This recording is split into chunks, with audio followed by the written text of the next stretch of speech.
Hey everybody, so my name's Brad Carr. I'm a nature and landscape photographer based in Welshpool.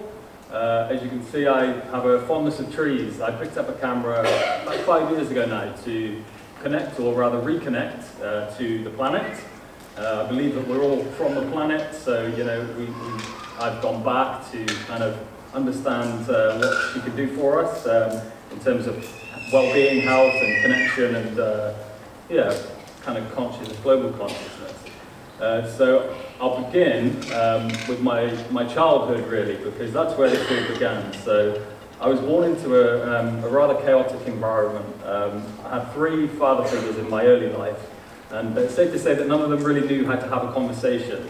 They knew how to shout and scream and smash things, apparently, as well. So you can imagine the first 11 years of my life, I didn't really know what it was like to have peace and quiet, hence the long journey to go back to nature. So the trees kind of hold me, if you like, and allow me to be myself. I was shamed by these men quite often when I was young, because they had this idea of what men should be like. I'm sure there's plenty of people in the audience who probably shared a similar kind of story when they were young. So I kind of buried the creativity that I had when I was young. I used to love stories, but I kind of put all of that aside and started playing football and did what men do, played with bricks and whatever else. So yeah, this has been a long journey to kind of reconnect with myself as well, if you like. And these photographs that I've created over the past 5 years are a result of that reconnection. So I kind of see, my connection with nature as my connection with my own self. So if we just skip through, Mark, I'd just like to show where this journey began.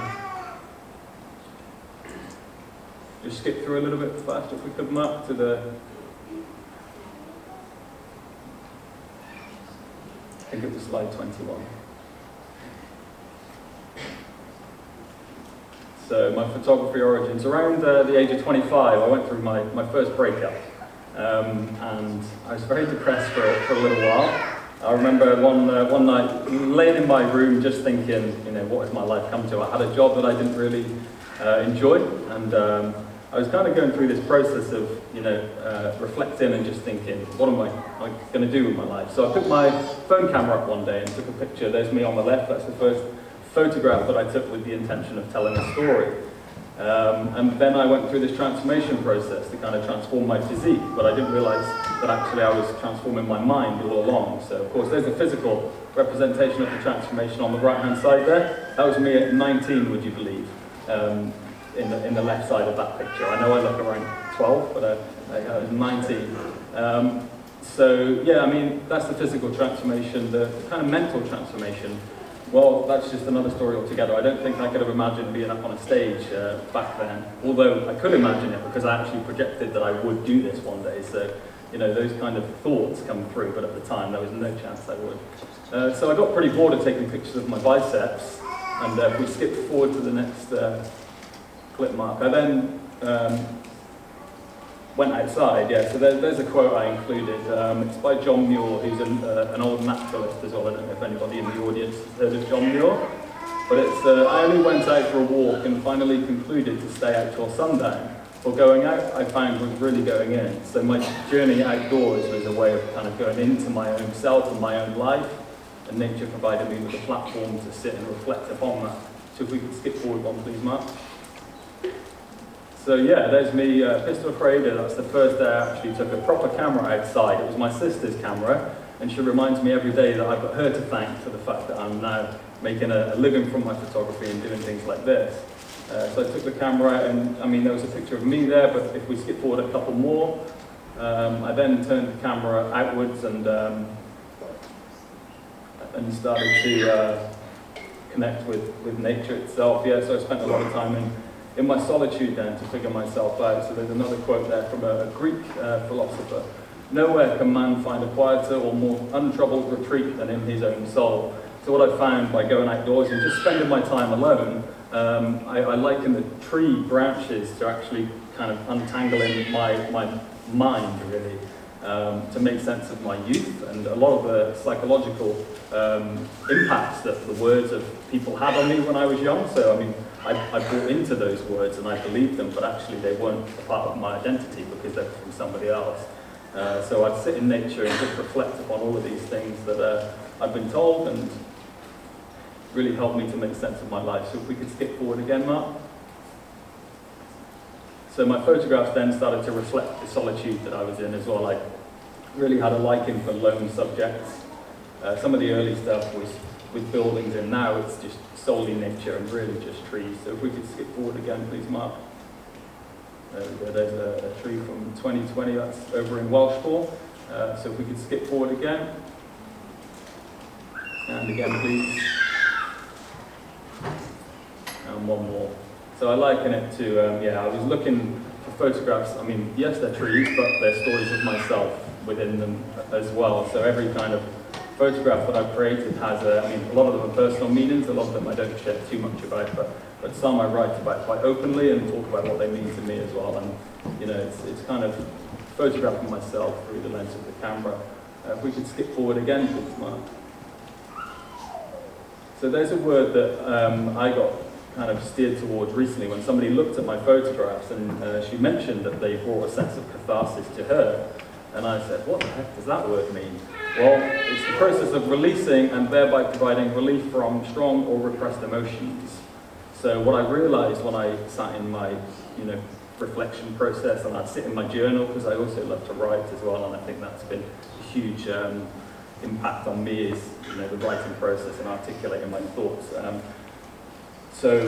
What I learned was that there was a lot of these emotions inside of me from way, way back in my youth, when I was kind of name-called and shamed and just, told what I should be. I actually kept a lot in, and this whole process for me of going outdoors with the camera and connecting with my environment, the whole creative process has been completely cathartic for me, and I've just released a lot of the things that were trapped inside of me, and it's just enabled me to give birth to a new form of myself, if you like.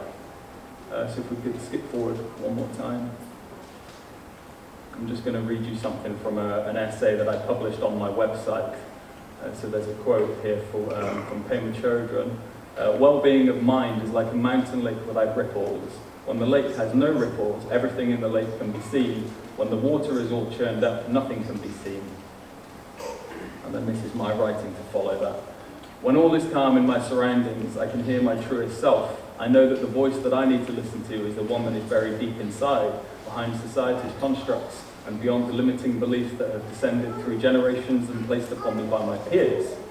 When I am out here in these wild places, beside Snowdonia's tranquil lakes, beneath majestic mountains, with the branches of the pirouetting silver birch trees wrapping themselves around my weary body, my spirit feels a peace, and the voice that I seek is free to speak.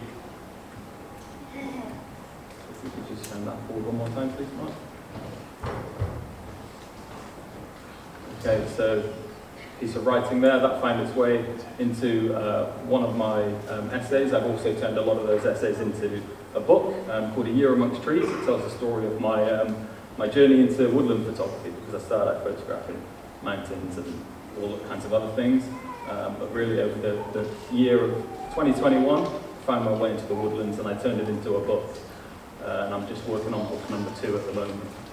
So if we could send it forward one more time. Here's a few of the photographs that find their way into the book. They're all, mainly local scenes and some a little bit further afield in Snowdonia as well.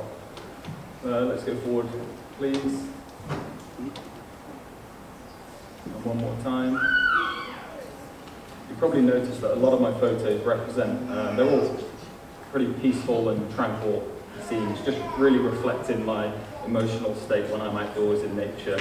I think it's very important actually that we all have a sense of kind of belonging in the woodlands and lakes and mountains.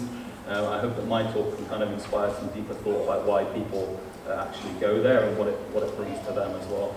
Let's skip forward one more time. And again, please. And one more. Okay, so another quote. As you can tell, I love my quotes. I spend a lot of time on the internet looking for words from other humans. This one from an American Indian chief. The old Lakota was wise. He knew that man's heart away from nature becomes hard. He knew that lack of respect for growing, living things soon led to lack of respect for humans too. And that really got me thinking about some of the words that the three father figures that I had in my younger years. And I mean, if they'd maybe spent a little bit of time outdoors, I wonder if they'd have, maybe taken some of those words back and made for a happier environment for me to grow up around. Okay, can we send it forward one more time, please, Mark? So just ignore the word photography here. I left it in from an old presentation. So what does nature mean to you? As I mentioned before, I wanted to kind of inspire people to maybe think a little bit differently about their own relationship with nature and maybe what it helps to bring to their lives as well. We almost live in two worlds, I think, at the moment. We have the human-made world, full of buildings, industry, technology, and then we have this other world. And it's funny that we go there and people call it escapism, but that's actually where I think we all need to be. Okay, and take it forward one more time. So here's a few things that it brings for me. So, place to reflect, to be still, to learn about myself, to grow, and sometimes to find new direction in life. So sometimes when my head's busy and I'm just struggling to make sense of the world, I take a walk outdoors, and as I mentioned before, branches start to untangle my mind, and sometimes I find some sense, sometimes it doesn't work, but at least you try. A place for healing, non-judgmental space, so I liken the trees to my own therapist. I talk to the trees and tell them about my problems, and sometimes they talk back. A sense of belonging and a permanent home. So I moved around a lot when I was young and struggled to really find a sense of a base, a stability. So these woodlands provide me with that stability, that safe space where I can go and be myself. To feel connected to the planet, to Mother Earth, to Gaia, to my surroundings, and of course to myself. To meet like-minded people, build community, explore together, and push boundaries in order to grow together. To be here, grounded and present, and of course with this being a mental health kind of presentation, I think being here in the moment is something that many people struggle with. We have a million and one things to do on a daily basis, and how difficult is it to silence those noises and just be.